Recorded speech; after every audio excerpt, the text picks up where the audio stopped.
Yo, what's good, y'all, man? You dig what I'm saying? It's boy JK John from the Shadows coming to talk to y'all about Slim versus Gibb. Bro, that was an amazing card. Insane. Definitely going in to one of Misfits' best events, bro. That was amazing. Not gonna lie, y'all. It started off with some bro. Chase Demore versus whatever the flip that man's name was, Kels or whatever, was straight deer ankles. Like, bro, that fight was so garbage. Bro, I could get two little kids from an elementary school right now to put on some gloves and fight, and it would have been better than that. Like, bro, I'm sorry. They were just fighting like freaking toddlers. Like, they were running at each other, pressing all up against each other. Like, bro, it was so bad. I don't even know if I'm going to be able to show the footage up here, but if I do, here's some of the footage right now. Yeah, so apparently the fight was so cheeks that there's no video footage of it, but yeah. Like, bro, that was straight cheeks. Like, it was not good. But then it kicked off and actually got the night started with Little Cray Cray versus Yeti Gang. I knew me and my dad were literally talking about this. I could tell from Little Cray Cray's fight against Joey Knight that if he just boxes, he's going to easily outclass Yeti Gang, which is what he did. I'm not going to lie, that third round when Yeti Gang started dancing and started hitting Cray Cray with some good shots, I was like, oh, snap, Yeti Gang might turn this into a deeper fight than what we thought. But then for some reason, he took it from 100 back down to like 70. And then Lil Cray Cray just kept picking them apart and got the win. But now y'all know what that means, though. Little Cray Cray versus Dean the Great. I literally was hoping we would get this fight because I genuinely feel like Dean the Great versus Cray Cray would be a way better fight than Dean versus Yeti. Because we already kind of saw Dean fight Yeti in the 2v2 thing that he did. So I kind of didn't really want to see Dean versus Yeti. But yes, Dean versus Cray Cray. Bro, Dean's like, bro, that's gonna be such a good fight. That needs to be an 8-round fight as well, bro. That's gonna be such a beautiful fight, bro. Because both of them can get scrappy when they need to, but both of them can also be technical, like when they need to. Right now, I still got my boy Dean. You know what I'm saying? I think it's gonna be a good fight. Don't get it twisted. Cray Cray's gonna test Dean. I think it's gonna be a good fight, but Dean gonna pick that boy apart. And low key might sleep him like he done the others. Either Dean gonna win for points or Dean gonna sleep him. I'm not gonna lie. But yeah, man, Dean versus Cray Cray, and it's happening January.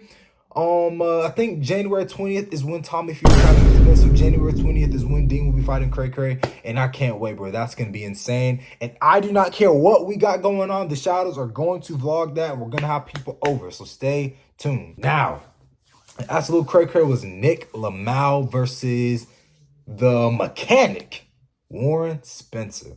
I'm not gonna lie, Warren Spencer honestly shocked me. He really did. Like, that man was over here doubling up on the jab and taking his head off a center line. He was cracking Nick with like humongous overhands and hooks. And yeah, Nick was able to get a couple shots in there too and was parrying it away. But then when I saw the fight end and I saw the bruises on Nick's body, I was like, bro, like, this nigga was getting hit like crazy. Like, and I see these interviews saying where Nick was like, bro, I thought I did enough to win. Nick, hey, buddy, look here. Get close to the camera. Nick, you did not win that fight, buddy. I'm literally a Nick fan, bro. And I was rooting for him the entire time, but he did not win that fight. I'm sorry. He didn't win that fight. Like, he was getting cracked too much. He kept trying to do his lead left hook instead of popping out the jab like he should have been. And honestly, it was just messing him up. If he had just popped out the jab and only thrown the left hook as a counter and then followed up with a straight right or something like that, then maybe Nick would have had some success. But he kept letting Warren throw him off balance with that jab and then just cracking him anytime he got on the ropes. It was a one-sided butt whooping. Like, Nick, I ain't gonna lie, I remember there was one part of the fight where Nick, like, hit him with a good right hook that I could tell made Warren stumble and had him, like, little quaky in the knees. And I was like, oh, shoot, Nick's gonna start pushing. No, this man probably landed, like, a little combo on him and then backed up and went back to doing the same thing that was getting him clipped. Like, I don't know. Nick, if he has the right trainers, he'll do good. But right now, what he's doing isn't working. And I want to give him sympathy, but he had a full training camp. Warren Spencer came in on a week's notice. Nick had a full training camp. Yes, he was preparing for Jay, but bro, I'm sorry. You had a full training camp, bro. And if he been talking about how he's sparring these pros and all these other amateurs and pro boxers in his training camp. So He should be able to at least think for himself and realize, all right, bro, he's beating me with the jab. I need to see if I can use my reach, you know what I'm saying, jab to the body to keep him there and then pick him apart when I have him at my range or do something. But no, he just kept trying to flick that freaking trash left hook that he got and then seeing what it would do, and it wouldn't do anything. We just keep making him get clipped. But hey, you know what I'm saying? I'm not there. I'm not a Misfits fighter, so I can't go too deep on him. But Nick, you can come back from this, bro. You just need to reevaluate yourself, possibly get new trainers, and start from the drawing board. Now, after that was Jarvis versus Ben Williams. All right, now Jarvis versus Ben Williams bro. The start of the fight was so awesome. You have Ben blitzing Jarvis. It was like it was literally going crazy. Ben was blitzing Jarvis, hitting Jarvis with hard shots, throwing Jarvis off course. You could tell he was knocked a little off kilter and that it kind of routed him, but he was still in the fight. Like, it was good enough to where it rattled him and kind of threw him off, but Jarvis was still in the mix. He was still ready to go. And then you could tell, bro, you could easily tell that Ben was gassing himself out.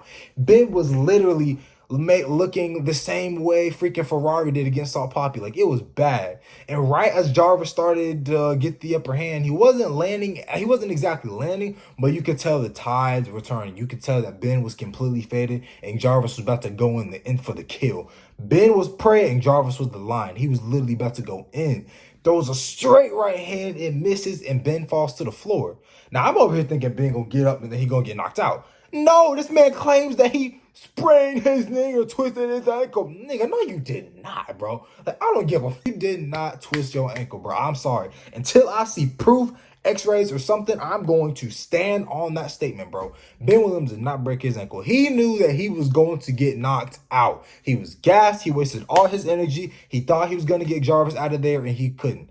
I genuinely feel like when he got knocked on the floor, his heart was pounding. It was hard to breathe. His body was worn out, and he was like, oh, man. He looks up, saw Jarvis full of energy, and was like, I'm about to get knocked out. And was like, yeah, let me go and fake this injury. Ugh, like, bro. Like, come on, man. You know you did not twist your ankle. But, hey, maybe he did. And when proof comes out, I'll make a TikTok on the spot retracting what I'm saying right now. But until then, yeah, Ben Williams, I don't like you, bro. Like, you literally just you literally wasted all your energy and then were too, and didn't want to pay the price for it. Like, I don't know, man. Next fight. Oh, next was Deji versus God, I forgot the dude's name. I'm gonna keep it a $150. But yeah, Deji versus whatever that guy's name is. But yeah, Deji came in, got the knockout, but I'm not gonna lie, Deji, you could have done better than what you did. I'm not gonna lie. Like, bro, Deji has all the talent in the world when it comes to boxing and easily could be one of the best. But he just hasn't stayed consistent with boxing like he should. And he even said in the interview that after he landed that flush left straight and like spun Buddy around, that he just didn't know what to do. And I was kind of wondering what was going on, because Deji would literally just be sitting there standing, not moving, just looking at him, dodge a couple punches, let the guy land on him, and then just stand there and not do anything. And Deji's response to that was he genuinely didn't know what to do. Bro, Deji, I don't know when Deji's gonna gain the confidence that he needs, but bro, Deji, if you stay in that gym, I'm telling you, bro, you will be unstoppable, bro. It's not even funny. Like, bro, Deji's already looking like this, half-assing boxing. So just imagine what's gonna happen if he actually puts his all into it.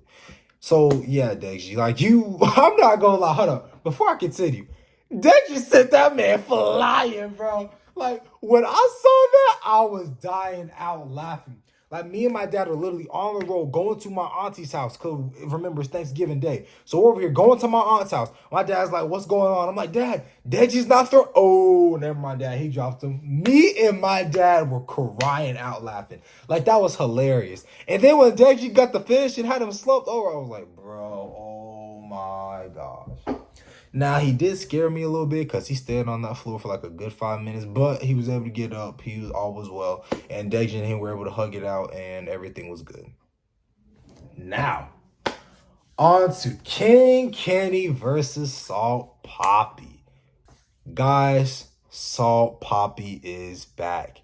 I literally knew this was going to happen because even after the Slim loss, all I kept seeing on my phone, I'll be scrolling on TikTok and Instagram. All I see on my phone is clips of Salt Poppy training or clips of Salt Poppy staying in the gym. In my head, I'm like, bro, if you stay in the gym and you stay consistent with it, you're gonna be good. You're gonna get better. So if Salt stays with it, he'll be fine. And I knew coming into this fight that whoever loses this is gonna mess. It's gonna be bad because it's kind of battle of like they're both still Kenny and Salt were still good coming into this fight, but it was kind of battle of the losers. Like whoever lost was gonna get knocked down the bracket, whoever won was gonna get kind of back into that main scene, like the main view of the people. So when I saw that Kenny got knocked out like that, I was like, dang. But it made sense because Salt has not stopped grinding. He stayed consistent with it, and that's what you get when you stay consistent. That's the type of stuff you get, bro. Like that was a nasty, clean knockout. Not gonna lie, he had my boy Kenny looking flopping like a fish, but it's all good. Like me and like, bro. The funny thing is, my dad literally called it. I can't wait to do a breakdown with him beside me. Y'all saw him in the video when we were reacting to the Sidemen Cypher, but bro, I cannot wait to have my dad in the video with me doing a breakdown. Literally just in round one, he said, oh yeah, Kenny finna get knocked out. I was like, what? And he was like, yeah, Kenny finna get knocked out. I was like, how does he know that? Then round three came. Boom! I was like, bruh, there's no way this man just called it like that. But nah, man, props to Kenny. He tried his best. Needs to go back to the drawing board and just keep working. And props to Salt Poppy for completing the comeback and bringing himself back up into the bright light. So now we're going to see what he can do. And now we're going to see who's next for him. Now on to the main event. My boy Anisong Gibb versus my other boy Slim. Now, y'all, this was a close fight. In my opinion, I genuinely thought that could have gone either way. Whether the judge had said Slim, whether the judge had said Gibb, I would have thought either of them won. Cause bro, that was a really good fight, man. Now, both of them showed improvement. Like I literally told you on the breakdown, if Slim comes out boxing the same way he fought Poppy, the same way he fought Salt Poppy, Ryan Taylor and all those other people, he's getting put to sleep. So he had to show me something different. And he did exactly that. Slim had speed. He was throwing combinations. He was doubling up on the jab to set up the right hand. Like everything was going good. He was throwing Gibb off course and outboxing him. But then as the rounds went on and Slim got more tired, he started fighting like his old self. And I literally said it once again. Gibb's style is literally put together, rearranged to break down and beat somebody like Slim. So when that started happening, you saw Gibb landing those big overhands, those nasty punches in the clinch, those nasty punches in the pocket. Like, I'm a fan of both of them, but there was a tiny part of me that kind of wanted Slim to win, only because if Slim won, then there's more longevity to that because he's going to continue to stay with Misfits and keep fighting. But with Gibb, all he kept saying was, I'm in here and I'm bouncing deuces. I'm going to beat your champion. I'm out. And I love both fighters, man. So I want somebody who's going to be able to stay and keep fighting and be the champ. So when I saw Gibb like blocking Slim's right hand by extending out his arm just like he was practicing, bro, the boxing fan in me couldn't help but to smile and just applaud, bro. Because, bro, that was beautiful to see. And like I said, both of them showed improvement. Slim with how he opened the fight and Gibb with how he just took the whole fight as a whole and finished it. Like, bro, Gibb started out boxing. Gibb started landing nasty shots. Like, there were a lot of times when me and my dad thought that Slim was going down. But there were some times where I also thought Gibb was going to go down too. But the fact of the matter is that was an amazing fight. Great event. Great show. And, yeah, man, that was just an awesome fight to have on Thanksgiving Day. Now, KSI was kind of ragging on Gibb, and I kind of see, like, part of me sees where it's coming from because Gibb came for his company, and like if I had a company or something like that and somebody came for it, I'd probably have not the best liking towards them. Now, I wouldn't be doing all what he was doing, but I wouldn't have like the best liking towards that person, obviously. But yeah, man. A lot of people are calling for Gibb versus KSI now. I still think that KSI and Gibb, I don't think KSI and Gibb should fight each other. I think KSI should go on to continue fighting. He said he has a fight lined up, and there's also rumors saying that he's gonna fight the winner of Tommy Fury versus Darren Till. So I think they should stay on separate paths, but I do hope that they find common ground, because apparently they weren't as close friends as we thought, and I do believe that what KSI said was true. KSI said in an interview that he would ask Gib to hang out and that he would never respond, or he just wouldn't do it. And that set Gib apart from his actual friends who would be able to do that stuff with him. I do feel like there's a little truth to that, because all we see is how they react when they were in the gym together, or when they were boxing, or when they were in a Simon video or something like that. But just because you're in a video like that doesn't mean that you guys are actually friends. Like, that's just what we see.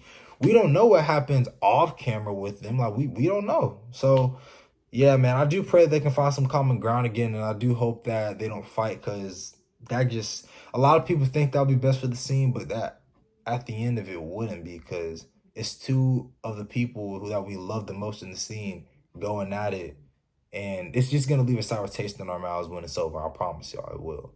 But yeah, man, that's the end of the video. Hope you guys enjoyed. Y'all, December is jam-packed. We got so many good things coming in December, it's not even funny. We got so many fire vlogs, challenges, skits. Y'all aren't ready. This is probably going to be the best month of the shadows of this entire year, and trust me, we're going to end this year off with a bang. But yeah, man, this is the end of the video. Hope you guys enjoyed. I hope you guys all had a happy Thanksgiving. I hope you guys were able to enjoy stuff with your family, and I hope that you guys all stayed blessed and had a great meal and just enjoyed yourselves. But yeah, this is the end of the video. I hope you guys remember to like and subscribe. Please subscribe. I'm telling y'all, December is going to be the best month of the shadows, and you guys just ain't ready for it. Always remember, shadows on top. They ain't gonna stop. Peace.